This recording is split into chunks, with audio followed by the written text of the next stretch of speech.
akhyaarey kusoo dhowaada barnaamijkeena falanqaynta siyaasadda caalamka. barnaamijkan waxa aynu maanta ku falanqayn doonaa dowladda indiya ayaa ishubaynaysa. waxa ay markan ay xoogga saaraysaa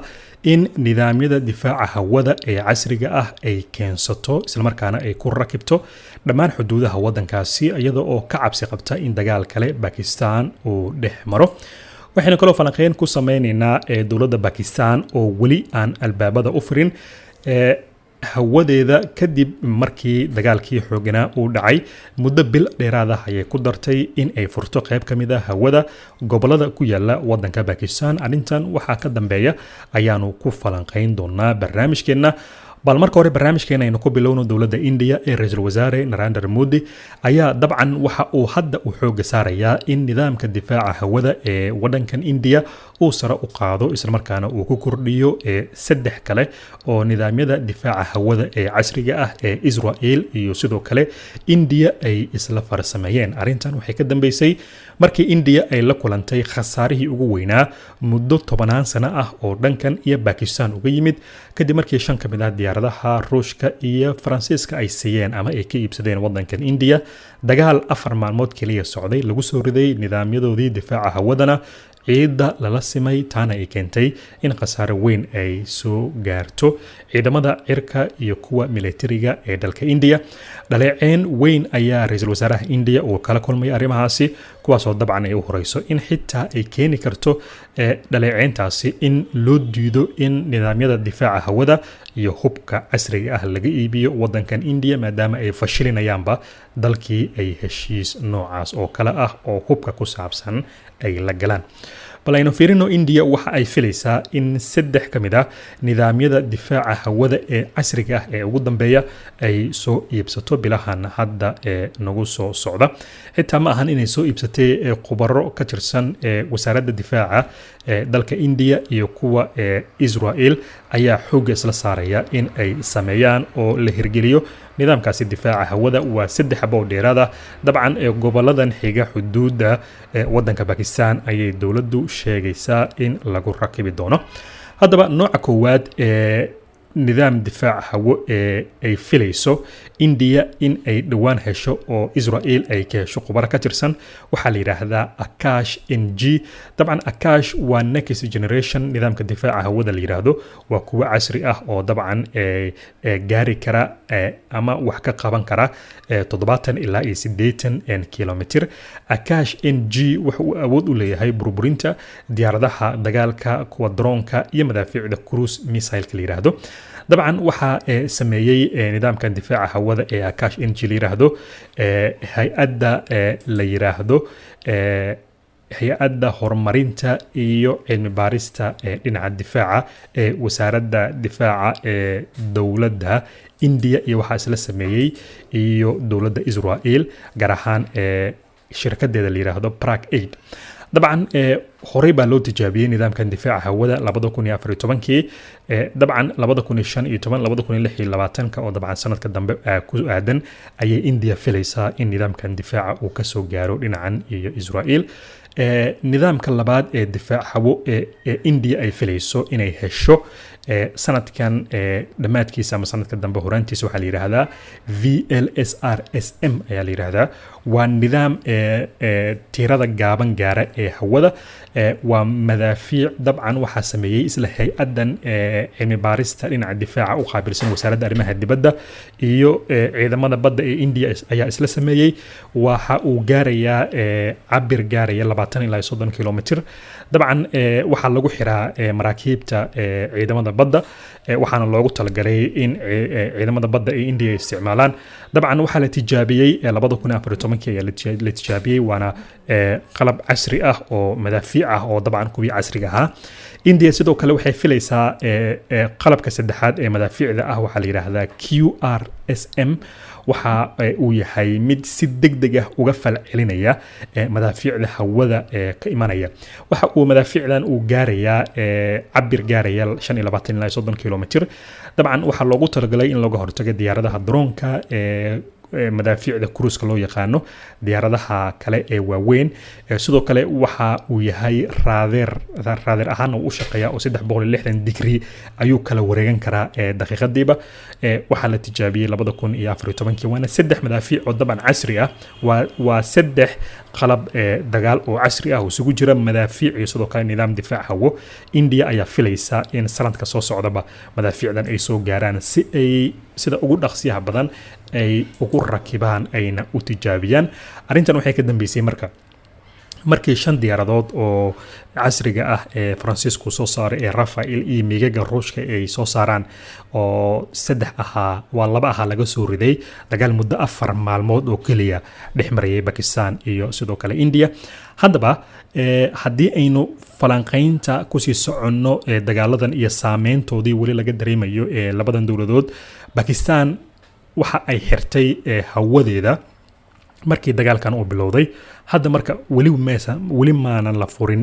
hawada Pakistan oo dowladda Pakistan muddo bil ah oo dheeraad ah ay ku dartay iyadoo cabsi ka qabta dabcan in India ay weerar ku soo qaado haddaba hawada Pakistan ma ahan in hawadii oo dhan wadanka la xiray laakiin diyaaradaha India iyo hay'adaha India ee ku shaqeeya arrimaha dowladnimada laga xiray hawada oo India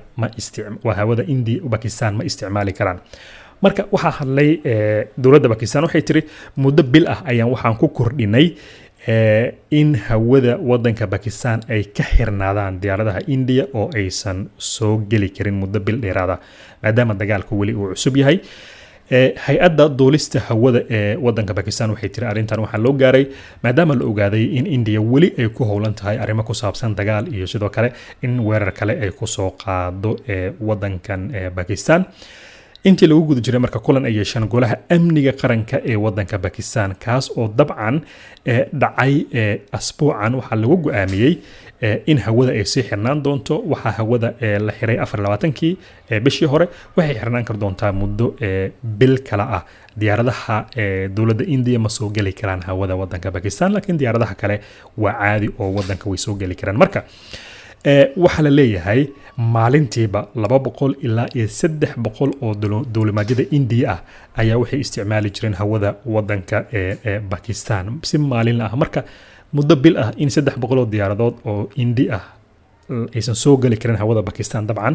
waxay ku tahay khasaare kale oo weyn oo xagga dhaqaalaha ah waxa la ogyahay in qaar badan oo diyaaradahan kamid ah ay ka soo bixi jireen magaalooyinka New Delhi iyo Mumbai iyo magaalada Ahmedabad la yiraahdo iyagoo Europe u sii socda marka waxay soo mari jireen Pakistan laakiin hadda waa laga joojiyay oo waxay maraan route kale ama wado kale oo wareeg ah taas oo qasaare weyn ku ah isla markaana rakaabka ku badinaysa lacagyada tikidhada arintan sidoo kale waxay soo dedejin kartaa kulamo kale oo degdeg ah oo Pakistan iyo India yeeshaan oo ay ka yeeshaan arrimaha dowladnimada iyo in diyaaradaha India loo fasaxo hawada wadankan Pakistan xitaa diyaaradihii India aadi jiray Toronto New Delhi dabcan iyo kuwii ka degi jiray magaalooyinka Copenhagen Europe dabcan waxay mari jireen Pakistan dhamaan hadda ma mar karaan oo muddo bil kale oo dheeraad ah ayaa loogu jiiday in hawada ay sidaas u xirnaan karto haddaba waxaan ognahay oo aan ka soo shakeynay xalay in ra'iisul wasaaraha wadanka India Narendra Modi oo dagaal cad oo furan oo ku qaaday madaxweynaha Mareykanka Donald Trump dagaalkooda wax kale ma ahayn oo waxa uu bilowday markii madaxweynaha Trump uu la hadlay labada ra'iisul wasaare India iyo Pakistan uuna yiri haddii aad doonaysaan inaad ila ganacsataan waa inaad dagaalka joojisaan marka hore waana taas waxa ku qasbay inay dagaalka joojiyaan laakiin ra'iisul wasaaraha India wuxuu beeniyay in lagu qasbay Mareykankana uu ku qasbay in wada hadalkaasi uu qaato si uu ula ganacsado Mareykanka wasaaradda arrimaha dibadda ee wadanka India waxay leedahay shuruuc iyo siyaasadaasi oo oranaysa dagaalka ka jira gobolka Kashmir ee u dhaxeeya Pakistan iyo India dowlad kale oo saddexaad ma soo faragelin karto mana sheegi karto wax ku saabsan xabad joojin iyo heshiis labada dowladood ay gali karaan haddii Kashmir laga heshiinayo Pakistan iyo India ka heshiinaysa siyaasad noocaas ayaa u qoran wasaaradda arrimaha dibadda ee dowladda India marka Trump inuu ku qasbay soona farageliyay dabcan India waxay u arkaysaa in ka hor imanayso siyaasadda wasaaradda arrimaha dibadda ee India marka waxay leedahay cidna faragelisay ama qasabtay ma jirto annaga go'aansanay in xabadda joojino markii dhinac kale ay xabadda ay joojiyeen waxa sidoo kale taas cadeynaysa ra'iisul wasaaraha waddanka India Narendra Modi wuxuu jeediyay khudbad 4 maalmood kadib markii dagaalkii uu dhacay Mareykankii uu soo farageliyay arintii xabad joojinta la qaatay ayaa waxaa hadlay oo khudbad jeediyay ra'iisul wasaaraha India marna muusan soo hadal qaadin in door ay ku lahayd Mareykanka in xabadda la joojiyo heshiisna la qaato taas mar kale waxay sii meestay khilaafka iyo dagaalkan cusub ee ra'iisul wasaaraha India uu ku qaaday madaxweynaha Mareykanka Donald Trump haddaba Donald Trump weli muusan soo hadlin laakiin waxa la leeyahay ra'iisul wasaaraha India iyo dowladdiisa miyay ka maarmi kartaa Mareykanka iyo Trump dabcan waa maya Mareykanka waa waddanka koowaad ee hubka iyo saanada military ka iibiya waddanka India waa waddanka garab taagan isla markaana reer galbeedka u khasbaya India inay taageero hesho dabcan marna kama maarmo dagaalkiisana waxa la leeyahay meel fog ma gaarayo oo dagaalkaasi waa un iska yara istaagi doona isla markaana India ayaa dabcan noqon doonta guul dareystaha gaar ahaan ra'iisul wasaarahooda maadaama dagaalkii Pakistan ay ku guuleysteen haddana Trump weerar ay ku qaadanaya dagaal dabcan waxa la leeyahay Trump iyo Faransiiska iyo Mareykanka la'aantood wax dagaal natiijo kama keenayaan oo Pakistan ay la galeen haddaba Pakistan laftirkeeda waxa ay helaysaa hub cusub iyo tiknoolajiyad dhinaca diyaaradaha qumaatiga u kaca iyo diyaaradaha kale ee droonka waxay ka helaysaa 3 dowladood oo waaweyn oo dabcan dagaalkan bilowgoodii taageeray waa waddanka Azerbaijan oo Turkiga xiriir la leh iyo Turkiga laftirkiisa iyo dowladda China saddexdaas dowladood gaar ahaan Turkiga iyo China diyaaradahoodii casriga ah kuwii u dambeeyay sida Bayraktar iyo diyaaradaha kale ee droonka ah Mareykanka oo Turkiga uu soo saaray iyo diyaaradii J-10C uu soo saaray waddankan la yiraahdo China waa diyaaradihii wacdaraha ka dhigay isla markaana jilbaha aastay oo soo riday 5 diyaaradood Hindiya laga soo riday waxa yaab kale ilaa iyo maanta lala yaaban yahay waxay tahay India ilaa iyo maanta marna ma aysan qirin in diyaarado 3 ah oo nooca Rafale laga soo riday oo Faransiisku uu sameeyay markay aamustay waxa yaab kale oo fashiliyay India waxa waaye shirkadii soo saartay diyaaradahan Rafale ee Faransiiska ee fadhigeedu uu yahay dalka Faransiiska ayaa soo hadashay oo war ay soo saartay waxay ku sheegtay in mid ka mid ah diyaaradihii casriga ah ee Rafale ee India la siiyay ayaa ku luntay bay yiraahdeen dagaalkii India iyo Pakistan waana taas mid xaqiijisay in India qasaare ay dhex fadhido halkii diyaarad oo Rafale waxay joogtaa 288 milyan oo dollar saddexba markii la isku darana waa lacag 1 bilyan oo dollar ku dhow waana qasaarihii ugu weynaa ee dhawaanadan India ay kala kulanto dagaaladan ay la galayso Pakistan oo muddo 10 sano ah soo xiriirsanaa markastana arinta Kashmir oo salka ku hayo dagaalkooda Kashmirna waa gobol buuraley ah oo istiraatiiji ah gobolkaasi xuduud ayaa ka dhex samaysan dhexdiisa qaybna waxa maamusha Pakistan qaybna India ayaa maamusha macluumaadkii ugu dambeeyay marka arimahan dagaalada labadan wadan waxa waaye in Pakistan iyo sidoo kale Pakistan iyo sidoo kale China ay sara u qaadeen iskaashiga dhinaca militariga Turkiga iyo Pakistan ay xoojiyeen iskaashigooda xagga difaaca isla markaana maraakiibta Turkiga dagaalka ka horba ay yimaadeen wadankan Pakistan diyaaradda weyn C-130 yiraahdo ee ciidamada militariga wadanka Turkiga ay isticmaalaan ay timid iyana wadanka Pakistan arimahaas oo dabcan wadada u sii xaaraysa iskaashiga iyo difaaca Turkiga iyo Pakistan iyo sidoo kale China arimahan sidoo kale waxay ka sii careysiisay India oo dabcan la filayo inay mar kale weerar ay ku qaado oo dagaal ay ku qaado Turkiga oo dabcan ay damacdo Turkiga inay la dagaalanto laakiin lama dagaalami karto dagaalkooda dabcan xagga istiraatiijiga iyo sidoo kale diblomaasiyadda iyo hadallada buu noqon doonaa mooyee dagaal toos ah labadan wadan ma dhex mari doono haddaba